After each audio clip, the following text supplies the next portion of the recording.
আসসালামু আলাইকুম। শুভ সন্ধ্যা। আপনাদের সাথে আছি আমি শাহনাজ জ্যোতি। আমি একজন টাইপ 1 ডায়াবেটিস সন্তানের মা বলছি। তো আমার বাচ্চার নাম হচ্ছে সাহির বিন সাদিক। আমার ৩টা সন্তান। আমার বড় ছেলে, ওর ১১ বছর বয়স চলছে। আর আমার মেজো ছেলে যার টাইপ 1 ডায়াবেটিস, তার প্রায় ৫ বছরের মতো বয়স। জুলাই মাসের ২৮ তারিখে ৫ বছর হবে। আর ২ ছেলের পরে আমার মেয়ে হয়েছে, মেয়ের বয়স হচ্ছে ১৮ মাস।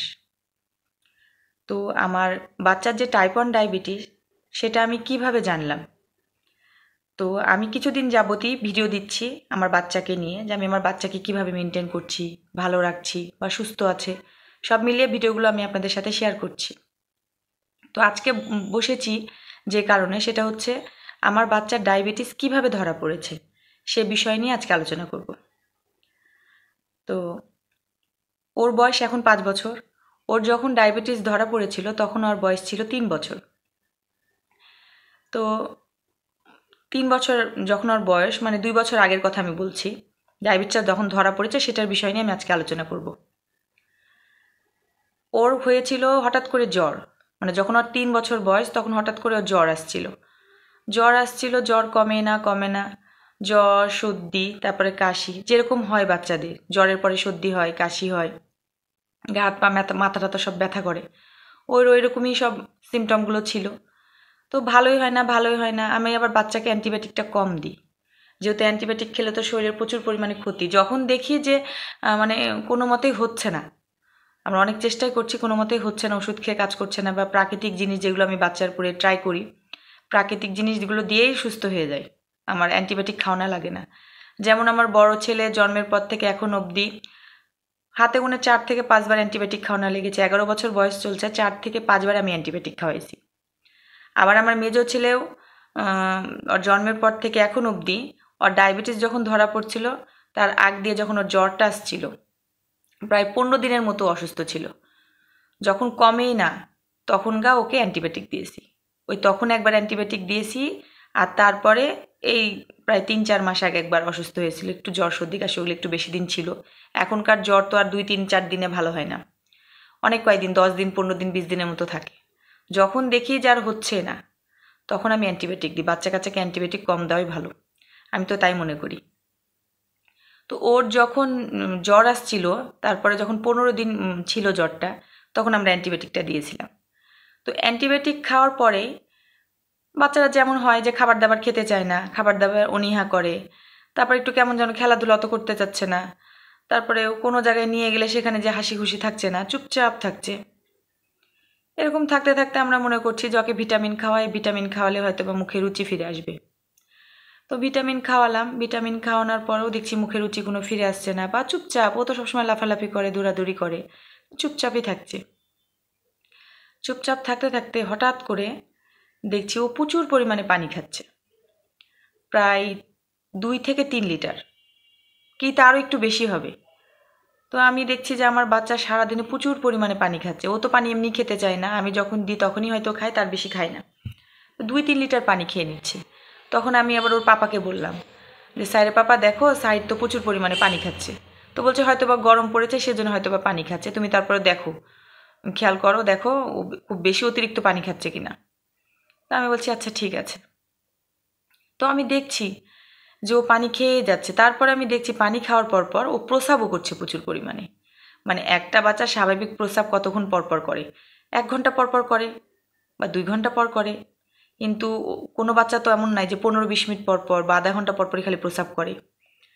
তো ও ওরকম এমনিতেও চুপচাপ হয়ে গেছে, কথা কম বলছে, খেলাধুলা কম করছে, হাসি খুশিও কম। আবার অনেক শুকায় গেছে প্রচুর পরিমাণে। মানে বুকের হাড্ডি-টাড্ডি সব দেখা যাচ্ছে। পিঠের ওই বাতাগুলো সব দেখা যাচ্ছে। তো দিয়ে তখন আমি পাপাকে বললাম যে ও কিন্তু প্রচুর পরিমাণে পানি খাচ্ছে, প্রচুর পরিমাণে প্রস্রাব করছে। আর সবচাইতে বড় কথা, আমি যখন বুঝতে পারি ও রাতের বেলা যখন ঘুমায়, সারা রাতে কমপক্ষে ৫ থেকে ৬ বার মানে বিছানায় প্রস্রাব করে। তখন বারবার প্রস্রাব করার কারণে ওর পাপাকে আমি বললাম যে, স্যার পাপা, ২-৩ দিন যাবৎ অ্যাবনর্মালের মতো, মানে আচরণটা কেমন যেন হয়ে গেছে ওর ভিতরে, মানে কোনো কিছু মনে হচ্ছে ওর ভালো লাগছে না, অস্বাভাবিকের মতো চুপচাপ, কথা বলছে না, কিছু করছে না, চুপচাপ আছে। প্রস্রাব করছে, পানি খাচ্ছে প্রচুর পরিমাণে।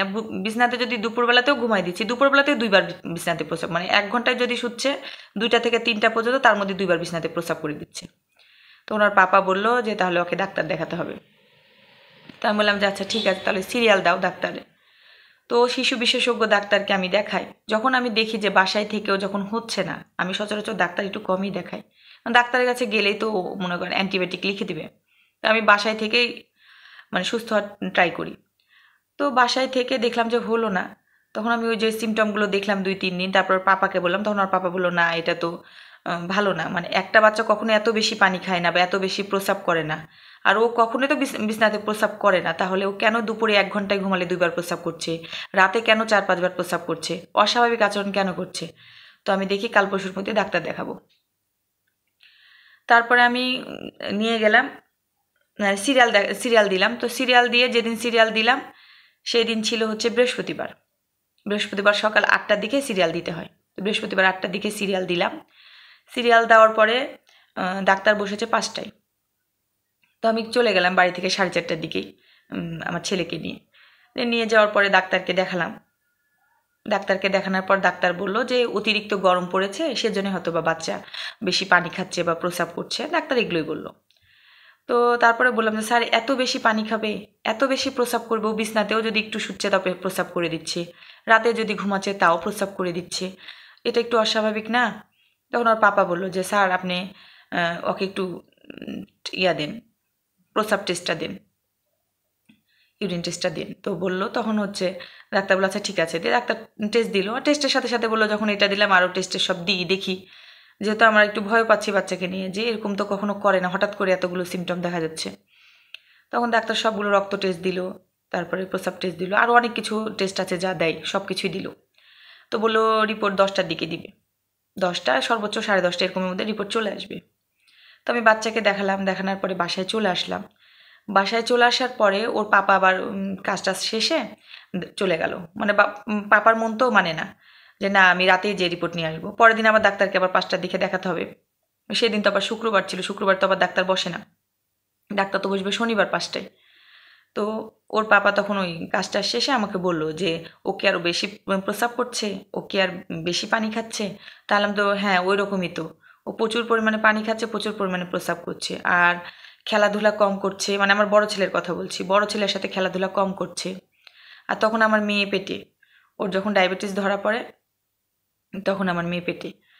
তো আমি বলছি যে হচ্ছে ও সাফিরের সাথে, মানে আমার বড় ছেলের কথা বলছে, ওর সাথে খেলাধুলা করছে না, ও ডাকলেও যাচ্ছে না, চুপচাপ শুয়ে থাকছে, বেশিরভাগ বিছানাতে শুয়েই থাকছে, কোনো কিছুই করছে না, ফোন দেখছে না, টিভি দেখছে না, বাইরে যেতে বললে কারোর সাথে কথা বলছে না, বাইরে চুপচাপ আছে। আর একটু পরপর যে খালি পানি খাচ্ছে আর একটু পরপর বাথরুমে যে প্রস্রাব করছে। ওর পাপাকে আমি বললাম, তোর পাপা বলছে থামো আমি একবারে রিপোর্ট নিয়ে বাসায় আসবো। দিয়ে তখন রিপোর্ট নিতে গেল ওর পাপা 10টার দিকে, রিপোর্ট নিয়ে, মানে ওর পাপা ওখানেই তো মন খারাপ। ওর পাপার রিপোর্ট দেখে আর কি বলবে, কোনো কিছুই কারোর সাথে কথা না বলে রিপোর্টটা জাস্ট নিয়ে বাসায় আসলো। বাসায় এসে আমি জিজ্ঞেস করি যে স্যারে পাপা কী অবস্থা, রিপোর্টে কি দেখা গেল? ওর পাপা তো কথাই বলছে না, মানে কিছুই না, মানে স্তব্ধ হয়ে গেছে, চুপ, একদম চুপ। তো ওখানে যখন রিপোর্টটা নিয়েছে তখন রিপোর্টে দেখা গেছে যে 34 উঠে আছে, মানে হাই। 34 মানে কিন্তু হাই ডায়াবেটিস, মানে ওর ডায়াবেটিস ধরা পড়েছে প্লাস হাই 34। তো ওর পাপা বাসায় জাস্ট আসলো, এসেই বাচ্চার পাশে বসলো, ও তো ঘুমাইছিল, ঘুমের মধ্যেই হাতে ফুটা করলো, গ্লুকোমিটার দিয়ে ফুটা করে দেখলো যে ওর বাসায় 24 উঠে আছে। তার মানে শিওর হয়ে গেল, কনফার্ম হয়ে গেল যে ওর ডায়াবেটিস। তখনই ওর পাপার কি করবে, পাপার তো চোখ দিয়ে পানি বাড়াচ্ছে, চোখ দিয়ে যেহেতু পানি বাড়াচ্ছে, আমিও তো কোনো কি বলবো, কি কথা বলবো বা জিজ্ঞেস করবো, আমি তো স্তব্ধ হয়ে গেছি, আমারও তো চোখ দিয়ে পানি বাড়াচ্ছে, কথাই বলতে পারছি না। মানে একটা এমন অবস্থা, মানে কি বলবো আপনাদের সাথে, মানে ওই দিনের কথা যদি আমার মনে পড়ে আমার এমনি কান্না চলে আসে ভিতরে, এমনি কষ্ট লাগে, খারাপ লাগে। কারণ কোনো মা বাবাই চায় না যে তার বাচ্চার ডায়াবেটিস ধরা পড়ুক বা বাচ্চা কখনো এত কষ্ট পাক, কখনোই কোনো বাবা মা চায় না। আমিও কখনোই চাইছিলাম না যে আমার এই মেজো বাচ্চার এরকম টাইপ 1 ডায়াবেটিস ধরা পড়বে, কারণ আমি জন্মের পর থেকেই দেখি ও সুস্থ ভালো, কিন্তু একটা জিনিস আমি কখনোই চিন্তা ভালো মতো করিনি, ও কিন্তু জন্মের পর থেকে প্রচুর পরিমাণে মিষ্টি খায় বা প্রচুর পরিমাণে খাবার দাবারের প্রতি ওর রুচি খুব ভালো। আমি যখনই ওকে দেখি তখনই বলি যে না, ওর মুখে রুচি ভালো, যাই হোক আল্লাহ ওকে মুখে রুচি ভালো দিয়েছে। আমার মেয়ে বড় ছেলে তো জন্মের পর থেকে তেমন কিছুই খেতে চায় না। একটা গরুর মাংস হোক, মুরগির মাংস হোক, মাছ হোক, ডিম হোক, কোনো কিছুই খেতে চায় না। সব কিছু খাওয়ালে খুব জোর করে খাওয়াতে হয়, খেতে চায় না। সেখানে আমার মেজো বাচ্চাটা আলহামদুলিল্লাহ সব খাবারই খায়। প্রত্যেকটা খাবার যেটা দিই সেটাই মানে না বলে না। গরুর মাংস হোক, মুরগির মাংস হোক, মাছ, ডিম, আমরা যা খাবার খাই হাজব্যান্ড ওয়াইফ সব কিছু আমার মেজো ছেলেকে দিও, আমাদের সাথে সব খাবারই খায়। তো আমি তো একবারও জানতাম না যে ওর ডায়াবেটিস। ওর ডায়াবেটিসের কারণে ওর ক্ষুধা বেশি বা ওর সব কিছুই মুখের রুচি বেশি, আমি তো জানতাম না। তখন আমি যখন ওর পাপার মুখটা দেখলাম যে ওর পাপা তো কিছু বলছে না, আমার সাথে চুপচাপ বাচ্চার পাশেই বসে থেকে চোখ দিয়ে এমনি পানি বের হচ্ছে, আমারও তখন এমনিও চোখ দিয়ে আমারও পানি বের হচ্ছে। দুজনে প্রচুর পরিমাণে দুজনের মুখের দিকে তাকাচ্ছি, মানে ও আমাকে কি বলবে, কি বলে সান্ত্বনা দিবে, বা আমি ওকে কি বলবো, কি বলে সান্ত্বনা দিব, কেউ কাউকে বুঝে উঠতে পারছি না। আমার বড় ছেলে ঘুম থেকে উঠছে, উঠে বলছে পাপা তুমি কেন কান্নাকাটি করছো, মাম্মা তুমি কেন কান্নাকাটি করছো। আমি বললাম যে আব্বা এমনি তুমি ঘুমাই যাও, কারণ ও ও বড় ছেলে, ও যদি দেখে ওর পাপা মামা কান্নাকাটি করছে, কষ্ট পাচ্ছে, ওরও কষ্ট লাগবে। আমি ওকে সান্ত্বনা দিলাম যে আব্বা কিছু হয়নি এমনি। ও আবার ঘুমাই গেল। তখন সারা রাত ওর পাপা ওকে নিয়ে ওখানে বসে আছে আর স্তব্ধ হয়ে ধোয়া মেরে আছে। রাতে এসে খাওয়া দাওয়া করেনি, আমিও খাওয়া দাওয়া করবো, ওর পাপা আসলে একসাথে করবো, যে রিপোর্টটা আসুক আগে শুনি, আল্লাহ করে যেন সবই ঠিকঠাক থাকে। কে জানে যে এরকম একটা রিপোর্ট বাসায় আসবে। ওর পাপাও রাতে খাওয়া দাওয়া করেনি, আমিও রাতে খাওয়া দাওয়া করিনি। দুজনাই সারা রাত, আমার ছেলেটা আছে শুয়ে, ওর পাপা ওই পাশে আর আমি এই পাশে, দুইজনাই চুপচাপ বসে আছি, কেউ কারোর সাথে কথা বলছি না। চোখ দিয়ে পানি বের হয়ে যাচ্ছে, হয়ে যাচ্ছে, হয়ে যাচ্ছে। তখন রাতের বেলা তো ওর পাপা খেলে আমাকে একটাই কথা বললো যে আমার বাচ্চাটার ডায়াবেটিস ধরা পড়লো। আমি কখনোই জানতে পারিনি, বুঝতে পারিনি যে ও টাইপ 1 ডায়াবেটিস। ও যেভাবে খাওয়া দাওয়া করে, যেভাবে চলাফেরা করে, লাফালাফি করে, দৌড়াদৌড়ি করে, ঘুরে বেড়ায়, ওকে দেখে তো কখনোই বলা সম্ভব না যে ওর ডায়াবেটিস। তখন তো আমরা জানতাম না যে টাইপ 1 ডায়াবেটিস, ওটা তো পরে জানলাম। এতটুকু কনফার্ম হয়ে গেছে যে আমার বাচ্চার ডায়াবেটিস, এবং হাই, ডায়াবেটিস হাই। ঘুমন্ত অবস্থাতেও 24 দেখা গেছে। তোর পাপা বলল চুপচাপ থাকো, এখন আল্লাহ ছাড়া তো আর কেউ নাই, এটা যেহেতু আল্লাহ দিছে, আল্লাহ একমাত্র ঠিক করতে পারবে, তাছাড়া কেউ পারবে না। তারপর তো আরও রিপোর্ট আছে, ওটা 3 দিন পরে আসবে। আরও কিছু রিপোর্ট যেগুলো রক্ত টেস্ট করেছে ওগুলো আরও 3 দিন পরে আসবে। তখন ওর পাপা রাত থেকে সকাল হয়ে গেল, ভোর হয়ে গেল, ওর পাপা এক ফোঁটা চোখ দিয়ে মানে চোখের পাতা এক করেইনি, ঘুমাইনি, প্লাস চোখ দিয়ে পানি অনবরত এমনি বের হয়ে যাচ্ছে। ওই সময় কি কোনো বাপ মা ঠিক থাকবে? ওই সময় কি কোনো ঠিক থাকা কথা? ও ওদিকে কাঁদছে, আমি এদিকে কাঁদছি। সকাল হয়ে গেল, ভোর থেকে সকাল হয়ে গেল, আমার বাচ্চাও দেখছি নড়াচড়া করছে, ঘুম থেকে উঠেও গেল। তখন আমি আমার মাকে ফোন দিলাম যে আম্মু কি করছো? বলছে কেন এত সকালে তুমি ফোন দিয়েছো? এত সকালে তো তুমি ফোন দাও না, কি হয়েছে? কিছু ঘটনা ঘটেছে, কোনো কিছু মানে খারাপ কিছু? আম্মু হয়তো মনে করেছে কোনো খারাপ সংবাদ বা কারো কিছু হয়েছে বা ঘটনা ঘটছে, কোনো কিছু একটা হয়েছে, নাহলে তো আমি এত সকালবেলা ভোরে তো ফোন দিব না। খুশির খবর হলে তো মানুষ অন্য কোনো এক সময়তে ফোন দেয়, এত ভোরে ঘুম থেকে উঠে তো কখনো ফোন দেয় না। তখন ভোর হয়তো 6টা হবে, 6টার দিকে আম্মুকে ফোন দিলাম, দিয়ে বললাম আম্মু তোমার নাতি ডায়াবেটিস। বলছে কি বলছো এগুলো কথা? কার ডায়াবেটিস? সাফিরের না সাহিরের? আমি বললাম আম্মা সাহিরের। বলছে সাহিরের ডায়াবেটিস ধরা পড়েছে? অতটুকু বাচ্চা, 3 বছরের বাচ্চা, মানে আমার মাও মেনে নিতে পারছে না। আম্মা বলছে রাখো ফোন। বললাম যে আচ্ছা ঠিক আছে। আমি আমার খালা শাশুড়িকে ফোন দিলাম, জানটি ডায়াবেটিস ধরা পড়েছে বাবুর। বলছে ডায়াবেটিস ধরা পড়েছে? কি কথা বলছো জ্যোতি? বললাম যে হ্যাঁ আন্টি, ডায়াবেটিস ধরা পড়েছে। কার ডায়াবেটিস? বললাম যে আন্টি সাহিরের ডায়াবেটিস। বলছে ঠিক আছে তুমি রাখো, আমি আসছি। কাকু আর আন্টি তাড়াতাড়ি করে এখান থেকে এখানে বাসা চলে আসছে দৌড় মেরে। আমার হাজবেন্ড ওর ইয়াকে আমার শ্বশুরকে ফোন দিয়েছে। আমি তো আমার শ্বশুর বাসাতেই থাকি, তো আমি নিচতলায় থাকি, আমার শ্বশুরা 2 তলায় থাকে। তো আমার বাবাকে ফোন দিয়েছে, আমার শ্বশুরকে ফোন দিয়েছে, তো বলছে যে আব্বু আপনি একটু নিচে আসেন, আপনার সাথে একটু কথা আছে। তো বলছে এত সকালে তুমি ফোন দিয়েছো, কোনো সমস্যা? তো বলছে হ্যাঁ আব্বু আপনি আসেন, আপনার সাথে আসার পরে ডিটেলসে সব কথা বলবো। ওদিক থেকে আমার মাও মানে তাড়াতাড়ি চলে আসছে, দিক থেকে আন্টিরাও চলে আসছে, আর উপর থেকে আমার শ্বশুর শাশুড়ি দেবর ননদ সবাই চলে আসছে নিচে। কি হলো এরকম করে কথা বলছে ফোনে যে এখনই আসতে। তখন আমার শ্বশুর আসে, তখন দেখে যে আমার হাজব্যান্ডও বসে থেকে চুপ করে আসে, আমিও বসে চুপ করে আসি, আমার বাচ্চা ওদিকে উঠে বসে আছে। দিয়ে আমার শ্বশুরকে বলল যে আব্বু সাহিদের ডায়াবেটিস। কি কথা বলছে এগুলো, আবুল তাবুল কথা, পাগলের মতো কথা। সাহিদের আবার ডায়াবেটিস কিভাবে হলো? ওর আবার ধরা পড়লো কি করে ডায়াবেটিস? ওর ডায়াবেটিস না গেলে কি ধরনের কথাবার্তা, আলতু ফালতু কথাবার্তা বলছে না আব্বু সত্যি ওর ডায়াবেটিস। গতকালকে এরকম আমরা গেছিলাম ডাক্তারের কাছে, আপনাকে বললাম না? তো বলছে হ্যাঁ তুমি তো শুনলাম যে কালকে গেছিলা ডাক্তারের কাছে। তো ডাক্তারে যাওয়ার পরে সব রিপোর্ট দিয়েছে।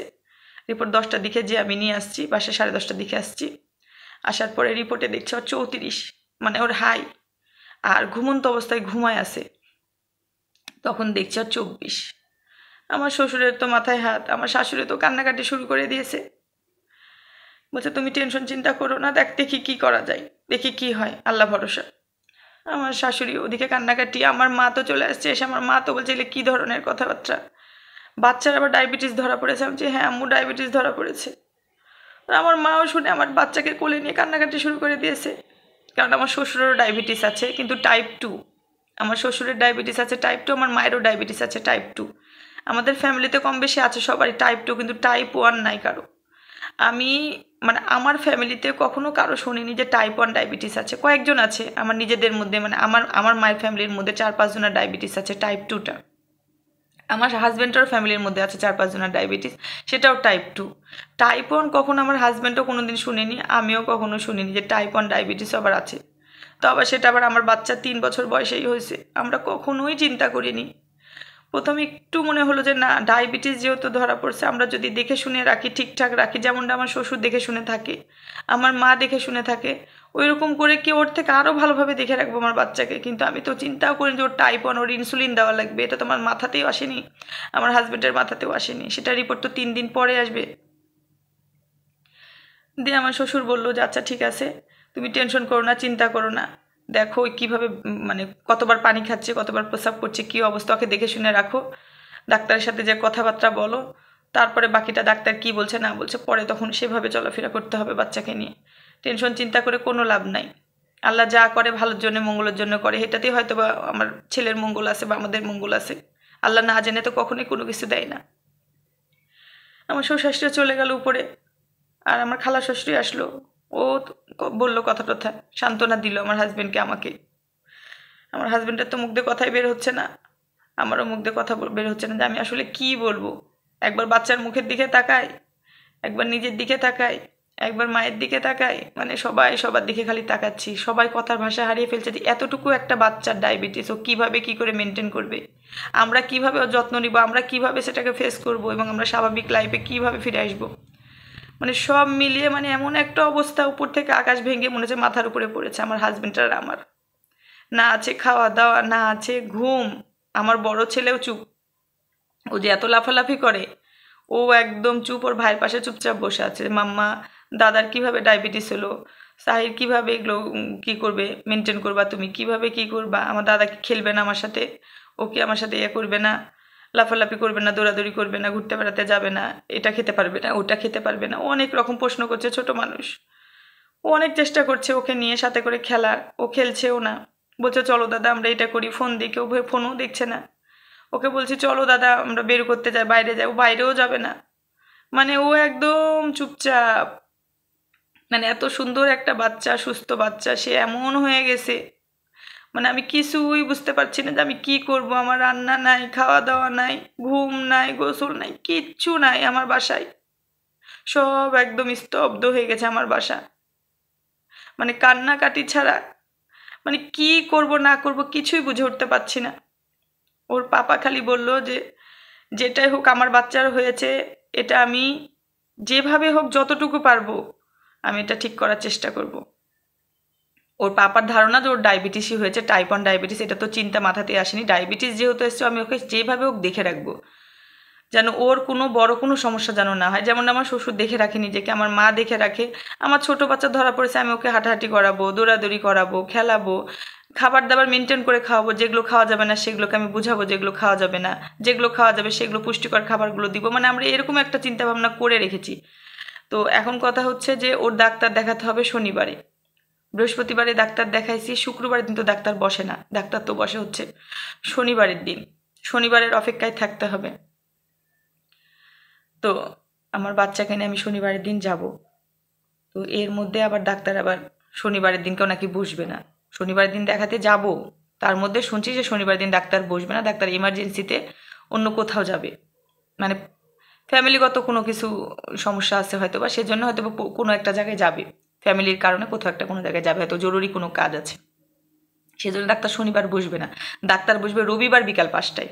আর এদিকে তো আমাদের দিন রাত একদম চুপচাপ, মানে মিনিটকে মিনিট পার হচ্ছে, মানে 10টা থেকে 11টায় মনে হচ্ছে বাজছে না, 10টা থেকে 10টা 5, 10টা 10, 10টা 15 এরকম করে 5 করে যাচ্ছে, মানে মনে হচ্ছে যে একদম বাড়ির মধ্যে, মানে একদিন মনে হচ্ছে যে 1 মাসের সমান, 1 মাস মনে হবে যে 1 বছরের সময়, মানে সময়ই কাটছে না, ভালোই লাগছে না, কিছুই ভালো লাগছে না। মানে কি যে একটা পরিস্থিতি আমাদের ছিল, আমার মনে হয় যে আপুদের ভাইয়াদের ধরা পড়েছে, যেসব আমাদের ছোট ছোট সোনামণিদের ধরা পড়েছে, তাদের বাসার সবার অবস্থায় আমি বা আমার হাজব্যান্ড যেরকম ফেস করেছে, আমার পরিবার যেরকম ফেস করেছে, সবার একই সেম অবস্থা। কিন্তু ওই ওই ঘটনা হওয়ার পর থেকে শুরু করে আমরা কিভাবে সব কিছু স্টেপ বাই স্টেপ মানে করলাম, মেনটেন করলাম, ওভারকাম করলাম, মানে আমরা এখন পর্যন্ত ওভারকাম করেছি, সেগুলোর পুরো জার্নিটা প্রথম থেকে যেভাবে ধরা পড়ছে, তারপরে আমাদের কি পরিস্থিতি ছিল, আমরা কিভাবে জানলাম যে টাইপ 1 ডায়াবেটিস, বা টাইপ 1 ডায়াবেটিস জানার পরে আমরা কি স্টেপ নিলাম, বা কিভাবে আমার বাচ্চাকে অত কঠিন একটা পরিস্থিতি থেকে নর্মালে জীবনযাপনে নিয়ে আসলাম, সেগুলোর ভিডিও, মানে সেগুলো আমি আপনাদের সবার সাথে শেয়ার করব। আর আমি গত কয়েকদিন যাবৎ আমার বাচ্চাকে নিয়ে ভিডিও দিচ্ছি, সকালে ঘুম থেকে উঠে ও কী খাচ্ছে, বা ও কিভাবে চলাফেরা করছে, ওর ডায়াবেটিস কত থাকছে, কত হলে আমি কত দিয়ে দিচ্ছি, ও কিভাবে বাইরে ঘোরাফেরা করছে, খেলাধুলা করছে, স্বাভাবিক লাইফ জীবনযাপন করছে, স্বাভাবিক চলাফেরা করছে। আর 10টা বাচ্চা যেমন সুস্থ জীবনযাপন করছে, ও সেরকম আর 10টা বাচ্চার মতনই মানে স্বাভাবিক সুস্থ জীবনযাপন করছে। তো আমার জার্নিটা আসলে এত সহজ ছিল না, যতটা সহজ এখন মনে হচ্ছে, বা আমার ভিডিওগুলো যদি আপনারা দেখেন মনে হবে যে না, ও একটা সুস্থ বাচ্চা, ওর টেস্ট ইনসুলিন করা লাগে, তাছাড়াও সব দিক দিয়ে ভালো সুস্থ, কারণ ও স্কুলে যাচ্ছে, ও প্রাইভেট পড়ছে, ও বাইরে আমার বড় ছেলের স্কুলে যাচ্ছে, বড় ছেলের প্রাইভেটে যাচ্ছে, ও বাইরে খেলাধুলা করছে, সবার সাথে মিশছে, অতিরিক্ত লাফালাফি দুষ্টামি সব কিছু মিলে ওর একদম সুস্থ লাইফ। সেটা আমি কিভাবে করাচ্ছি, কিভাবে ও করছে, সেটাই আমি আপনাদের সামনে তুলে ধরছি আমার ভিডিওর মাধ্যমে। তো আমি যে কয়েকদিন ধরে ভিডিওগুলো দিচ্ছি, আপনারা ভিডিওগুলো দেখেন, দেখলে আপনাদের অনেক উপকারে আসবে এবং আপনারা অনেক বেশি সাহসী হবেন। আমার বিশ্বাস প্রত্যেকটা আপু, প্রত্যেকটা ভাইয়া বাচ্চাদেরকে সুন্দরভাবে মেনটেন করতে পারবেন যদি আমার ভিডিওগুলো সবাই দেখেন। আর আমাদের ভিডিওগুলো আমি খুব সুন্দর করে চেষ্টা করছি বোঝানোর সব কিছু, যে আমি কিভাবে সব কিছু মেনটেন করছি, খাওয়া দাওয়া থেকে, টেস্ট থেকে, ইনসুলিন থেকে, স্কুল থেকে, প্রাইভেট থেকে, ও বাসায় কিভাবে খেলাধুলা করছে, সব কিছু আমি চেষ্টা করছি আপনাদেরকে দেখানোর, যেন আমার ভিডিওগুলো দেখে আপনারা নিজেরাও বাসায় বাচ্চাগুলোকে মেনটেন করতে পারেন। বা আমি যে কষ্ট পেয়েছি প্রথম থেকে, আর এখন 2 বছর পর এসে আমরা সবাই ভালো আছি, আমি ভালো আছি, আমার পরিবার ভালো আছে, আমার বাচ্চা 3টা সুস্থ আছে, ভালো আছে, আমার মেজো ছেলে একটা সুন্দর জীবনযাপন করছে। তো এরকমই আমি চাই প্রত্যেকটা আপু ভাইয়া তার পরিবারকে নিয়ে ভালো থাকুক, বাচ্চাগুলোকে ঠিকঠাক মতো মেনটেন করুক, তারা একটা সুন্দর জীবনযাপন করুক। তো আমার ভিডিওগুলো আপনারা দেখবেন। আর হচ্ছে সামনে কিভাবে ওর বুঝতে পারলাম যে ওর টাইপ 1 ডায়াবেটিস, সেটা নিয়ে আমি সামনে যেয়ে আপনাদের সাথে আলোচনা করব অন্য আরেকটা ভিডিওর মাধ্যমে। সে পর্যন্ত সবাই ভালো থাকবেন, সুস্থ থাকবেন। কথার মাঝে যদি কোনো ভুল ত্রুটি হয়ে থাকে ক্ষমা দৃষ্টিতে দেখবেন। ধন্যবাদ সবাইকে আমার ভিডিও দেখার জন্য। আমার পাশে থাকবেন, আমার বাচ্চার ভিডিওগুলো দেখবেন, আশা করছি উপকারে আসবে। আসসালামু আলাইকুম।